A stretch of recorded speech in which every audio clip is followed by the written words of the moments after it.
Magandang araw mga Malabuenyo. Ako si Maestra Simon ang magbibigay ng gabay sa inyong mga kapalaran ngayong linggo dito sa Funny Horoscope para sa iyo.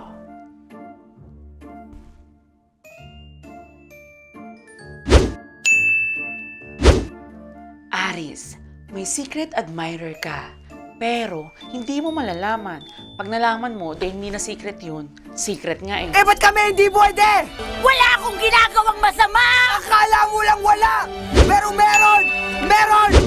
Taurus, magsashine ka sa work. Kasi, oily ang face mo.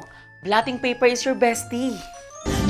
Make me shine, shine like the stars in the heavens. Shine, shine. Gemini, kung manloloko ka, mahuhuli ka. Kung niloloko ka niya, mahuhuli mo siya. Eh paano kung parehas? Aba, magbago ka na. Bawal yan. Si manloloko ka pala, dahil ako'y pinalitan. Cancer, gaganda ang takbo ng buhay mo kung matututuhan mong schedule ang breakdown mo. Huwag every minute iyak. Madidehydrate ka niyan, bes. Ba yung tubig ko? O, di na lang ako.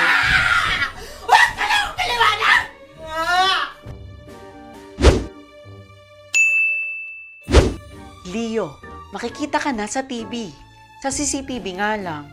Reminder, huwag sumikat sa maling paraan. Wala akong dapat ikwento sa inyo. Inaamin ko na. Wala na kayong dapat i-imbestiga sa akin.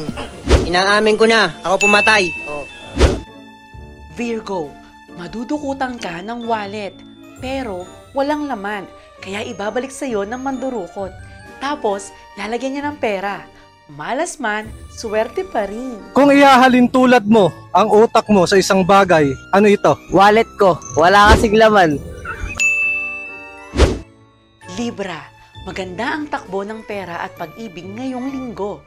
Pero, takbo papalayo nga lang.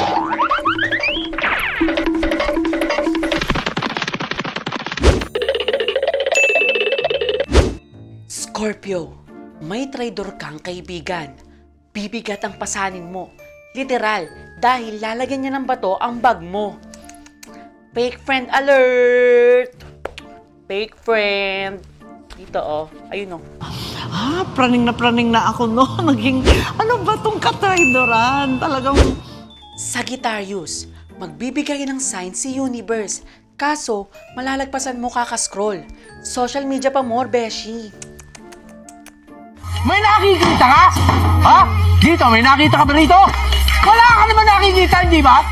Baka nandito sa ilalim, tingnan natin. Capricorn, maging alerto sa mga chismis. Ikaw ang magiging topic. Pero ayos lang, at least, sikat ka. Kwento mo yan, masama ako dyan. Kasi kwento mo yan, masama ako dyan. Malamang, ayaw mong malamangan. Kwento mo yan. Aquarius, mapapaisip ka kung bakit ang mahal ng kape sa labas. Pero, bibili mo pa rin kasi aesthetic. For the feed, for the clout, for the papansin. Hindi ka kasi masaya sa buhay mo. Kaya panay ang pakialam mo sa buhay ng iba. Pisces, magkakaroon ka ng main character moment habang nagko-commute. Nakadungaw sa bintana, umuulan, kulang na lang, senti music. Pagmasdan ang dilim, unti-unting bumabalot sa buong paligid tuwing umuulan. Muli, ako si Maestra Simon. Tandaan, ang mga horoscope nito ay pawang katatawanan lamang. Nasa inyong mga palad pa rin ang inyong mga kapalaran.